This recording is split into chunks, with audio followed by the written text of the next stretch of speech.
And welcome back to game number 4. Hopefully you've just been watching game number 1, 2. Oh, there's boars. Oh, no.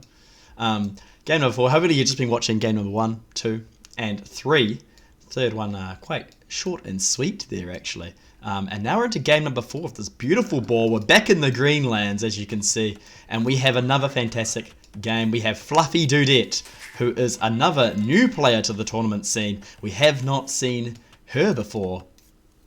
And as you can see, 2 houses going up right off the bat. She's playing as the Celts. Very popular pick. We actually had that from David Reed 002 in the previous game. But they haven't won a game yet, have they? But their gimmick is they have fast infantry. But we'll see if that actually comes into play. Good to see her in the red here. Lovely Arabia game. Very nice open on the front of her base. That's going to be very difficult to defend. But at least there's not too many pesky hills. A small one here. On the blue, the other side of the map, we have the one, the only, Sexpanther. We all recognise Sexpanther, I hope. He was he came second in 2 boys, 1 cup. Of course, there was only 2 contestants in that, but second, it's still a pretty good place. And he also did really, really well in the Hidden Cup, coming just behind Jonk, I think, if I remember correctly. He lost to Jonk in a fantastic game on Islands. But here he is again. He's coming at us, and he's chosen the Kumans. Very cool serve. A lot of cool things to talk about with them. And of course, he's just starting off very standard. 6 villagers underneath the town centre. They're going to gather just enough food to keep villager production going. He's not going to miss a beat. Villager coming out now. He's getting loom nice and early too. Too early, maybe. And an idle villager on the wood line because he's not paying attention. Oh, no, he's got it. He's got it. And not a bad wood line either. Nice and close. Could be closer. As close as this. Beautiful little wood line over there by FluffyDudette. As she starts scouting around her base.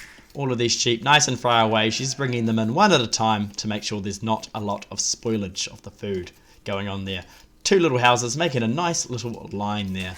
And she is trying to scout, I suppose. Looking for more sheep, looking for more things. It's not working again, eh? I wonder why that happens. Another wood line on this side. Interesting, maybe a little bit early. Definitely needs to get the food economy going a little bit faster. Needs to bring another sheep in just to make sure that the sheep, when it's finishing very shortly, that she has something to deal with. Hey guys, don't forget to like, subscribe, ring the bell. Welcome to YouTube, am I right? Whew. Third house coming up for Sexpanther. Nicely timed. He's on 14 population. We should be expecting to see the third house from FluffyDudette any minute now. As she has a lot of villagers on wood. I wonder why she's putting so many villagers on wood. A nice house on the hill. Beautiful view of the local wildlife. Quite nice, really, when you think about it. And plenty to do if you get bored. You can, mine some stone. A great place to live. Probably costs a fortune. She's still going to be scouting, and I think maybe both of these players have gone auto-scout, potentially. It certainly looks like that might be the case for Sexpanther, especially if we do this. You can see it's gone around his base, and now it's just kind of rocked up over here. Maybe he is controlling it. It's hard to tell. It's hard to tell. But a much more standard build from Sexpanther. Only 4 on wood, and everyone else, he's brought in his first boar. Really good to see. Lovely boar lure there. Nice and underneath the town centre. No real problems. And same can be said for FluffyDudette, getting that boar in roughly the same time as her opponent, and scores neck and neck at this stage. So for those who might be wondering who FluffyDudette is, it's actually also Irene, if you know Irene, so that's pretty exciting. Sexpanther, of course, being George. Mill coming up on the berries, and our early mining camp going straight to the gold. Kuman player. What is the Kuman player up to? We've talked a little bit about the Celts. The Celts, they're the ancient Scottish, if you will, and their infantry move 10% faster or something stupid like that, which is actually really good because those first 3 militia you make and send over for what we call a Dark Age rush or a drush, they get there so fast and they chase the villagers so fast, and it really makes a huge difference. And that's really what these guys are good for.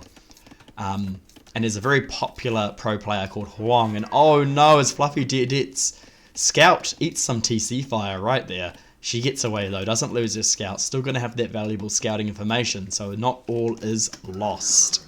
That's okay. What was I saying? Oh, there's a very famous pro player called Huang, who only plays Celts, and he does a fantastic little play with them. It's really crazy. So if you're into Age of Empires and interested in seeing some pro players, Google Huang and find out what he does with Celts and what makes him so good. I don't know if we're going to see any crazy Huang shenanigans by FluffyDudette today, but she is moving to gold. So she's definitely got making militia on her mind as well. Bringing in the other boar, and in true Sexpanther fashion, he's going to take it to the mill, because that's where his villagers are, I suppose. I think he doesn't really care. Plays a little bit haphazardly, this guy, I think. 2 on gold. And we're currently looking at 20 and 19 villagers each. 20 and 20 villagers each. No doubt FluffyDudette has picked up Loom as well, hence the lack of discrepancy between the villagers there. Very, very good. Keeping neck and neck, both keeping their town centres very busy. Very good to see. A little bit of a off-centered ball lawyer here, but to be honest, Sexpanther took it to his mill, so you know there's really not a lot of complaining to be done there.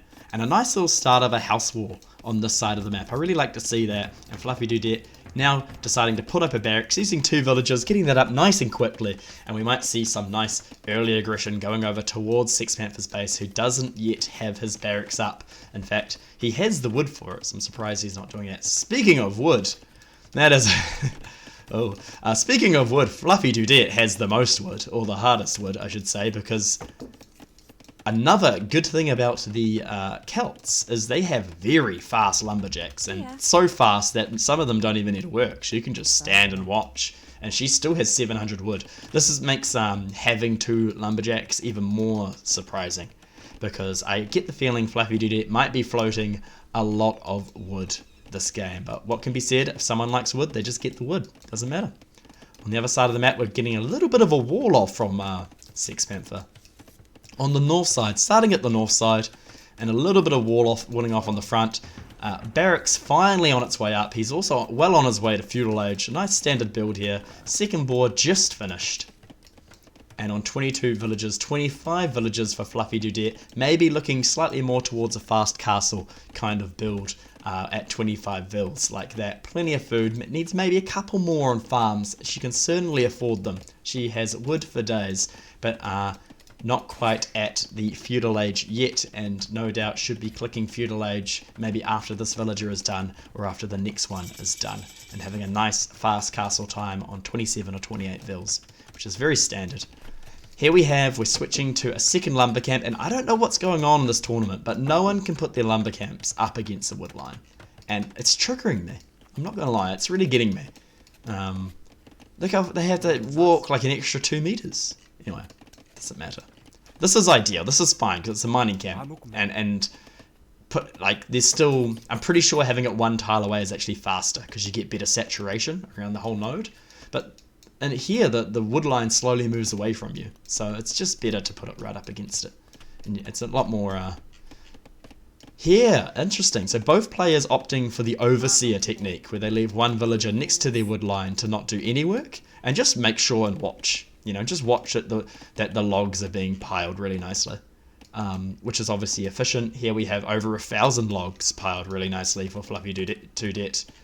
No overseer on this side, hence the logs are a lot less neatly packed. And of course, the overseer's gone back to work. A lot more equal on this side of the fence. No overseers to oversee the cutting of the wood. This 1 villager at this lumber camp makes you wonder. Maybe some of these villagers should be taken over here to even it out.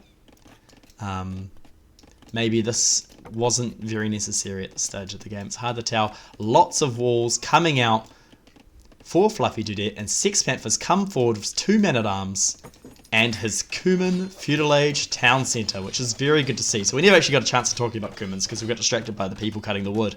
I mean, who wouldn't? Still watching. Still watching. Okay, back to the game. Cumins, what do they get? Well, they get a whole town centre in feudal age. They're the only civilization that can make a town centre in feudal age. And Sexpanther knows this. I think he's done this before in the Hidden Cup as well. He came forward on Valley with a town centre, and he's doing the same thing again, and I think it's going to work wonders for him as well. There's currently, FluffyDudette is still in Dark Age because she's been a little greedy with her fast castle build. She clicked it up. She's done it all right. and everything's technically correct, but again, this is how you punish a fast castle. You make sure they actually do apply the pressure, because usually they're not walled fast enough, and usually you can get in and start killing villagers and punishing them for having such a late feudal age and then subsequent castle age. And because there's so many villagers not working right now, it actually ruins the entire fast castle build. And FluffyDudette will not be able to click castle age in a fast time now because of this disruption. Following it up with a nice archery range, I reckon this is a really good choice. Sexpanther's seen the walls, he knows he might not be able to get in because people can build behind, and so he's definitely making sure that he will have at least some range to shoot over those walls and to harass in a different way. It's really good to see. Finally getting to feudal age here, FluffyDudette, she really needs to take all of these villagers off wood. She has over 1400 wood in the bank. It's too much wood. You can have too much wood in one day, and this is too much wood in one day. She needs to put these onto farms and get some food. You know, you got to have a snack. Plugging that hole, really good to see. This archer, not quite fast enough to stop that hole being plugged, but that's still good to see. And I like this, a defensive archery range, no doubt. FluffyDudette is thinking, I'll make some skirms if they're going to make archers, and a little tower in defense of this town center. I'm not sure if I like this. All of these villagers could hop in this town center and deny this tower, but if the tower does go up, it could be quite useful. It does range a lot of these range units, and it might even have enough damage to take out the town center, although not really likely. It would depend on how well she keeps this watchtower filled with villagers, for one, to give it extra attack, but also repaired to take down the feudal TC. Meanwhile, back at home, we are still not building villages. Interesting choice. But we are not building villages in the front one either. So usually when you have Cumans and you have 2 TCs, you're at least building villages out of both of them. But I suppose Sexpanther is a little bit preoccupied. He's trying to get his army to do some more damage here, as FluffyDudette finally puts down those farms, but that is not enough. You can grab most of these guys and just turn them all into farms and be at castle age in no time at all. A little bit slower of a player, I think, FluffyDudette, as she gets harassed on this wood line. Sexpanther maybe microing these archers a little bit too much. Just sit them there and let them do their work. One man-at-arms gets inside. There must be a hole in the wall somewhere. And he's going to come and he's going to attack some of these villagers, but get taken out by the pair of man-at-arms here.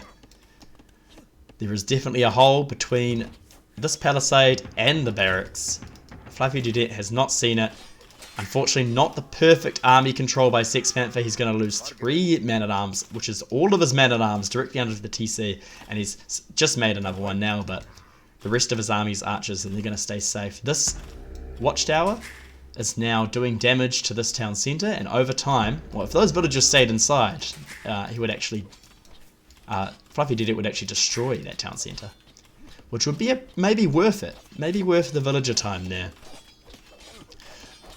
Looking at the idle villager time right now, it's going up for both players, but surprisingly more idle villager time for Sexpanther, but that might be because he simply has more villagers. He's on 33 versus the 27 of FluffyDudette. FluffyDudette may be distracted from building more villages in the town centre right now. A little bit of action going on at the front, many light skirmishes, just a couple too many of these man-at-arms for FluffyDudette to comfortably deal with. She needs to make some skirmishes out of this archery range, not her own archers. That's going to be very important. Here comes the market. This market will be really handy. Hopefully FluffyDudette recognizes she has way too much wood, and she can sell some of that wood for gold, and then she can make her own archers, or maybe even buy some food and go up to the castle age a lot quicker. A long, long way from castle age, both players at this time. Although I would say FluffyDudette is technically closer. A lot of weak villagers too. This harass is really doing a lot of damage. In fact, something I would have done if I was here is grab a lot of these. Just leave. Just go over here. Make some farms in the corner where the Cuman player has not scouted and had not noticed. Similar to what's going on over here. Yes, they're open. They're easy to get raided, but at least these guys are busy. And they didn't have to walk very far to get there either. Alright, this is up. She did sell a lot of that wood. In fact, all of that wood is now gone into... well, it's gone into archers. And this is probably not the best outcome. I would have liked to have seen FluffyDudette make 2 archery ranges. And then sell the wood. And then make the archers. Because you can see the long queue down the bottom. As more men-at-arms do a sneak attack on the villagers at the stone. FluffyDudette will not be very happy about that. Archer's on the back line here, and FluffyDudette realizes she is just 2 behind. The greedy fast castle play just didn't pay off to those feudal men-at-arms, and of course the town centre at the front. Very nice cumin push by there. I would have liked to see actually a siege workshop and some rams to follow it up. He certainly had the resources actually, and could have made this a lot more swift. But very good play, punishing the fast castling player, and FluffyDudette will join the huddle of Sexpanther, and they'll be making their way to round 2, the semi-finals. Is that what it is? This is the quarterfinals. There's 4 games. Semi-finals we have 2 games, and the finals we have 1 game. So looking forward to that. We're moving our way into the semi-finals next game. I hope you've enjoyed the quarterfinals. I've been your host, Michael. Like, subscribe, hit the bell, comment for the algorithm. What else do you do? Share it to your friends. Give it to your mum. Share it to your mum. You know, everyone should see the Huddle tournament. Anyway, I'll be Michael. This has been the quarterfinals. Tune in for the semi-finals coming shortly. I'll see you then.